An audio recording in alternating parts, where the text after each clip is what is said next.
Imaginez un instant que chaque battement de votre cœur soit une précieuse mélodie, jouée sans relâche, jour après jour.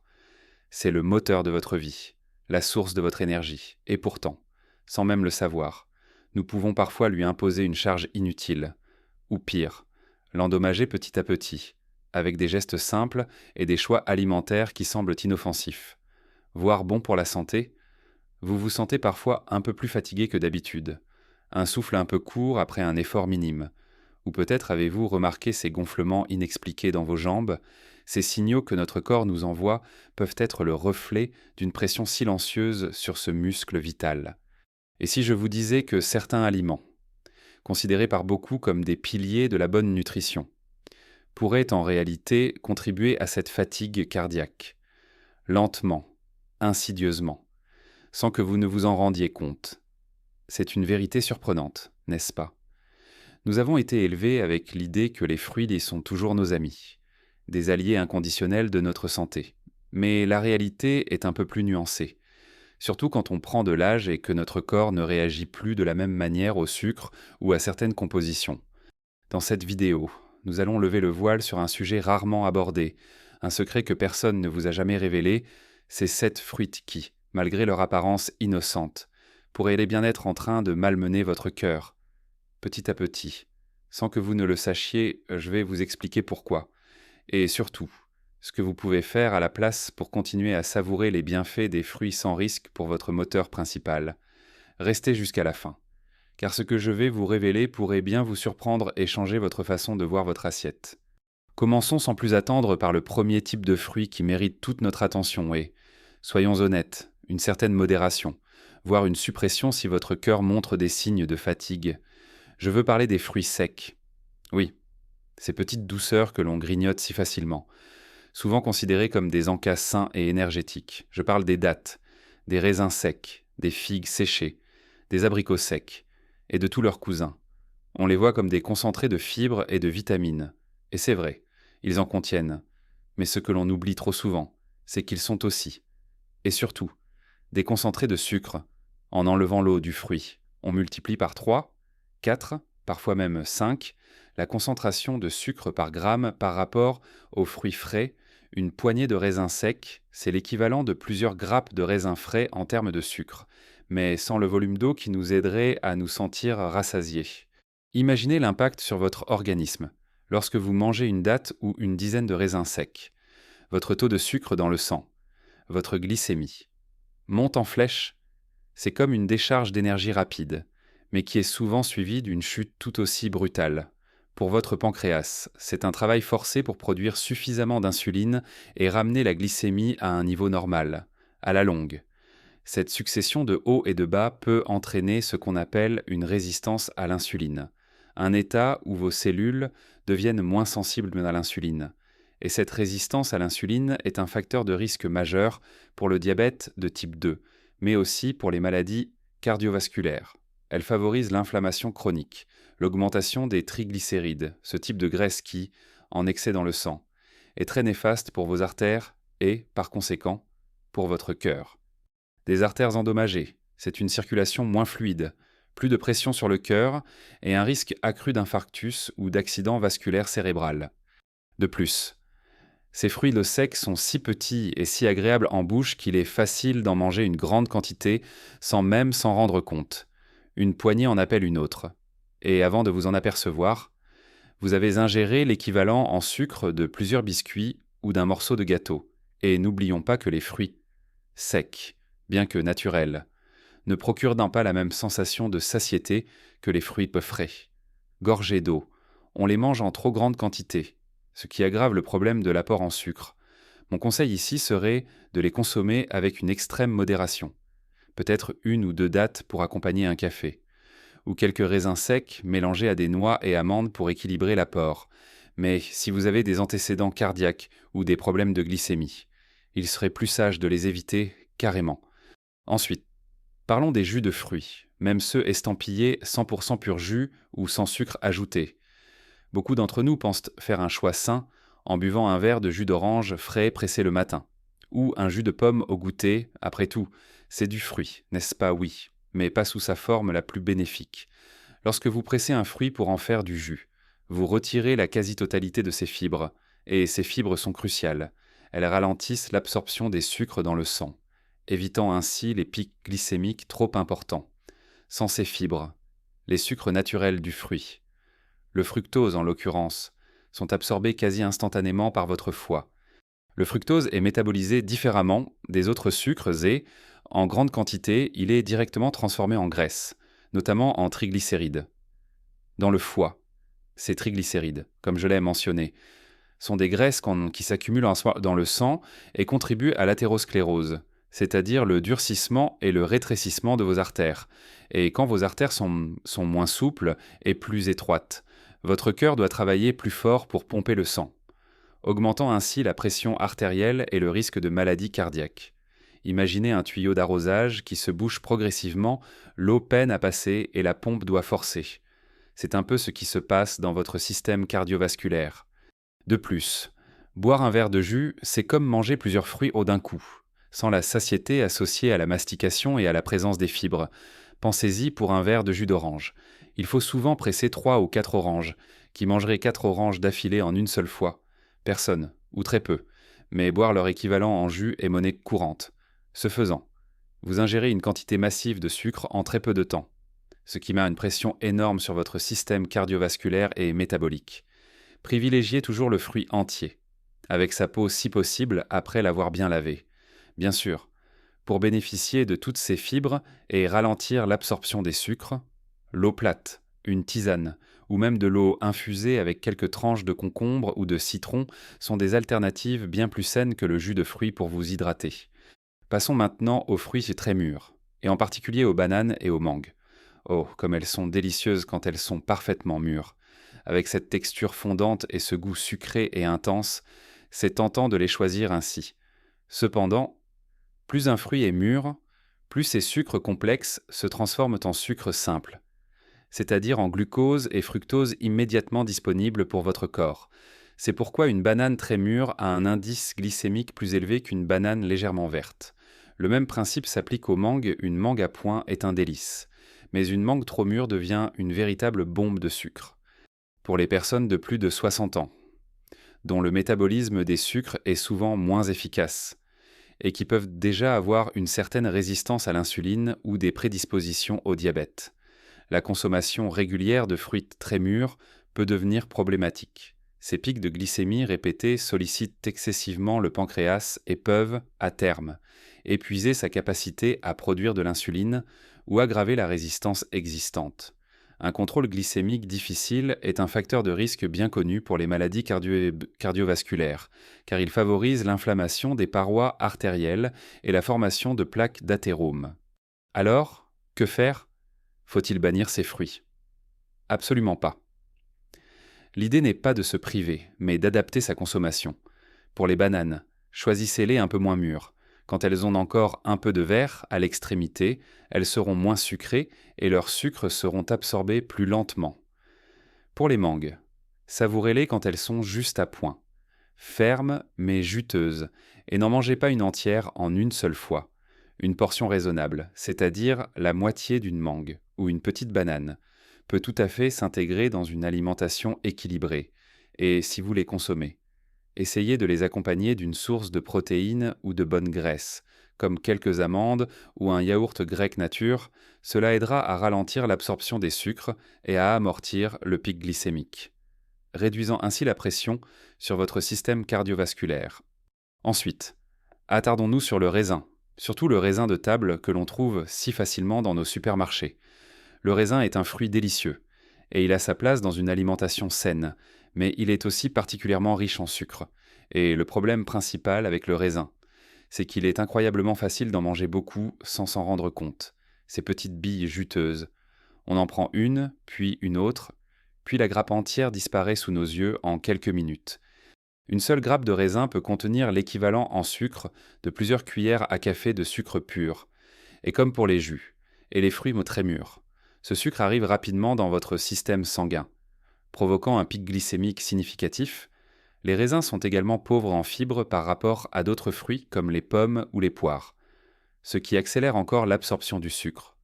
Pour votre cœur, Cette charge de sucre répétée peut, à terme, contribuer à l'inflammation chronique, à l'augmentation des triglycérides sanguins et à la formation de plaques dans les artères. Tous des facteurs de risque bien établis pour les maladies cardiovasculaires. Il ne s'agit pas de diaboliser le raisin, mais d'être conscient de sa teneur en sucre et de la facilité avec laquelle on peut en surconsommer. Si vous aimez le raisin, savourez-le avec modération, une petite poignée. Une dizaine de grains peut suffire, et comme pour les bananes et mangues, associez-le à une source de protéines ou de graisses saines, comme quelques noix ou un morceau de fromage, pour ralentir l'absorption du sucre. Mieux encore, alternez avec des fruits moins sucrés et plus riches en fibres, comme des baies fraises, framboises, myrtilles qui sont de véritables superaliments pour la santé cardiaque et la régulation de la glycémie. Elles apportent beaucoup d'antioxydants et de fibres pour une teneur en sucre bien plus faible. Pensez à varier les plaisirs pour ne pas solliciter toujours les mêmes mécanismes dans votre corps. Abordons maintenant un fruit tropical populaire, l'ananas.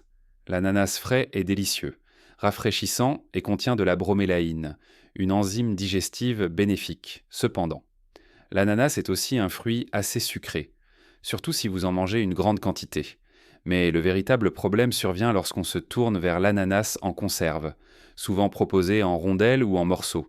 Baignant dans un sirop lourd, cet ananas en conserve est une catastrophe pour votre santé cardiaque. Non seulement il est déjà naturellement sucré, mais il est de surcroît gorgé de sucres ajoutés contenus dans le sirop. Ce sirop, c'est du sucre raffiné pur, qui s'ajoute à la charge de fructose déjà présente dans le fruit. Votre corps reçoit alors une double dose de sucre rapide qui, comme nous l'avons vu, provoque des pics de glycémie et sollicite fortement votre pancréas. La consommation régulière de sucres ajoutés, sous quelque forme que ce soit, est l'un des pires ennemis de votre cœur. Elle favorise non seulement l'obésité et le diabète de type 2, mais aussi l'hypertension artérielle, l'inflammation systémique et des niveaux élevés de triglycérides dans le sang. Tous ces éléments travaillent en de concert pour endommager progressivement vos vaisseaux sanguins et augmenter le risque de maladies cardiaques. Si vous aimez l'ananas, optez toujours pour la version fraîche. Coupez-en une tranche ou deux, c'est une portion raisonnable. Évitez absolument l'ananas en conserve et tous les fruits en sirop d'ailleurs. Lisez attentivement les étiquettes et recherchez les produits sans sucre ajouté ou au naturel. Mais même dans ce cas, restez vigilant sur la teneur en sucre du fruit lui-même. L'idéal est de se tourner vers des fruits frais, entiers et de saison, qui apportent le maximum de nutriments et de fibres, sans les pièges du sucre ajouté ou des concentrations trop élevées de sucre naturel. Pensez à l'impact cumulé de ces petites habitudes. Ce n'est pas un seul morceau d'ananas en conserve qui va détruire votre cœur, mais la répétition, jour après jour, de ces choix qui mettent à l'épreuve votre système cardiovasculaire.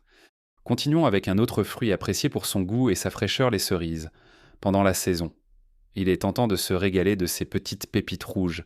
Elles sont riches en antioxydants, c'est vrai, et peuvent avoir des propriétés anti-inflammatoires. Cependant, comme le raisin, les cerises sont de véritables concentrés de sucre naturel, et leur petite taille les rend très faciles à manger en grande quantité. On commence avec quelques-unes, puis on ne s'arrête plus jusqu'à ce que la barquette soit vide.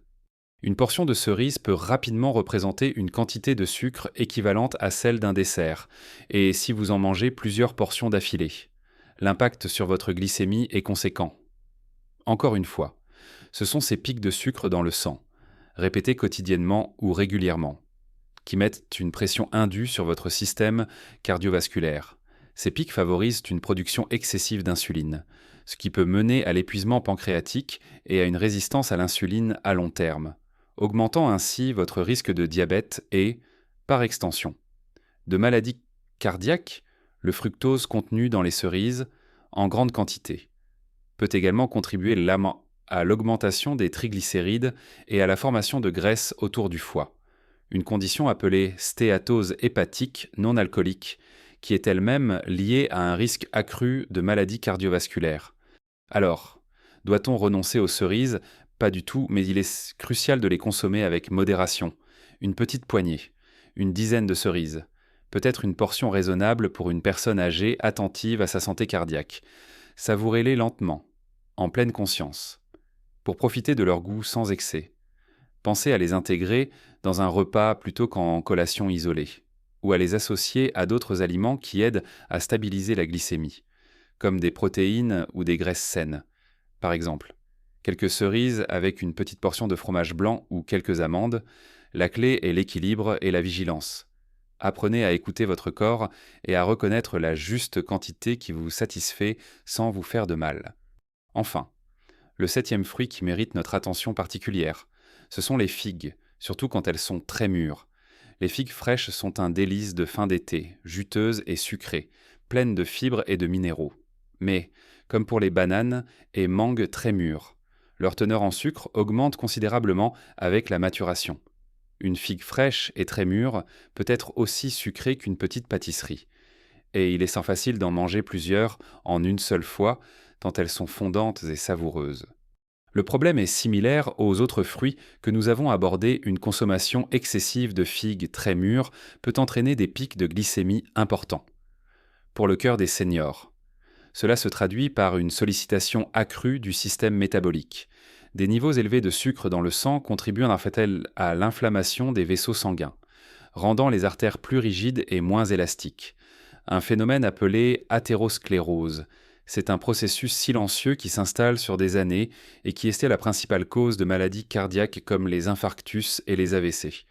En outre, la teneur élevée en fructose de ces fruits très sucrés, lorsqu'hélas les consommer en excès, peut surcharger le foie et favoriser la production de triglycérides. Ces graisses sanguines qui sont un facteur de risque bien connu pour les maladies cardiovasculaires. Le foie, dépassé par la quantité de fructose, le transforme en graisse, qui est ensuite stockée, parfois dans le foie lui-même, mais aussi dans le sang, sous forme de triglycérides, augmentant ainsi le risque d'obstruction artérielle. Alors, si vous aimez les figues, savourez-les avec plaisir, mais avec discernement. Choisissez-les de préférence un peu moins mûres si possible, ou limitez-vous à 1 ou 2 figues fraîches par jour. Évitez absolument les figues séchées, qui sont encore plus concentrées en sucre, comme nous l'avons déjà vu pour les fruits secs en général. Pensez à la complémentarité des aliments si vous mangez une figue.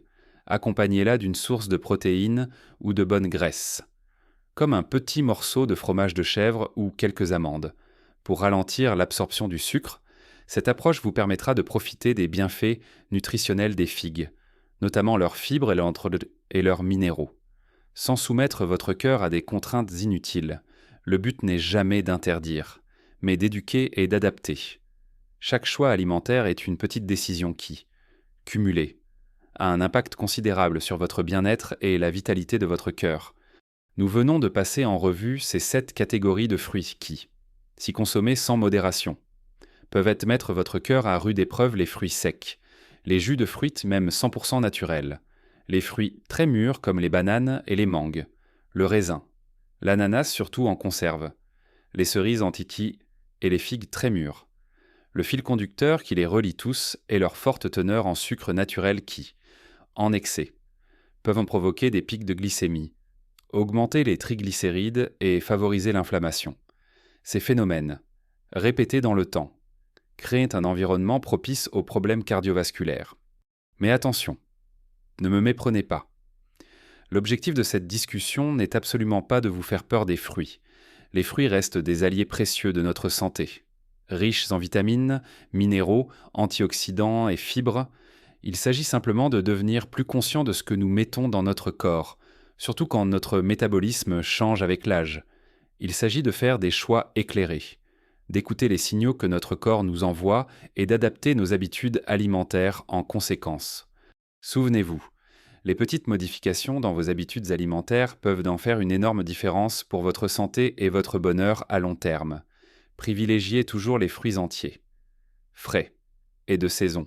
Optez pour la variété et n'hésitez pas à découvrir des fruits moins sucrés mais tout aussi nutritifs, comme les baies et fraises, framboises, myrtilles, les pommes, les poires, ou le pamplemousse, sauf si vous prenez certains médicaments. Parlez-en à votre médecin, consommez-les avec modération, en portions raisonnables, et si possible, associez-les à des sources de protéines ou de graisses saines pour équilibrer l'absorption des sucres. Votre cœur est un trésor, et il mérite toute votre attention et vos meilleurs soins, en étant attentif à la quantité de sucre que vous ingérez. même sous la forme la plus naturelle. Vous donnez à votre cœur les meilleures chances de continuer à battre fort et sainement pour de nombreuses années encore. Ce n'est pas une question de régime drastique, mais de bon sens et de bienveillance envers soi-même. Chaque pas que vous faites vers une alimentation plus consciente est un pas vers une vie plus longue, plus énergique et plus joyeuse. J'espère que cette vidéo vous aura ouvert les yeux sur l'importance de faire des choix judicieux, même avec des aliments qui semblent inoffensifs. J'adorerais entendre vos pensées et vos expériences. Avez-vous déjà remarqué des effets de certains fruits sur votre énergie ou votre digestion? Quels sont vos fruits préférés? Et comment les intégrez-vous à votre alimentation? Partagez vos astuces et vos questions dans les commentaires ci-dessous. Votre expérience pourrait aider quelqu'un d'autre dans notre belle communauté. Si vous avez trouvé ces informations utiles et si vous pensez qu'elles pourraient aider d'autres personnes de votre entourage, n'hésitez pas à liker cette vidéo. Votre soutien nous aide à partager ces messages essentiels avec un public plus large. Et bien sûr, si ce n'est pas déjà fait, abonnez-vous à ma chaîne pour ne manquer aucune de mes prochaines vidéos où je partagerai encore plus de conseils pratiques pour vivre mieux, pour bien vieillir, et pour prendre soin de votre corps et de votre esprit. Ensemble, continuons à apprendre et à nous soutenir mutuellement dans notre parcours vers une santé optimale. Merci infiniment d'avoir passé ce moment avec moi.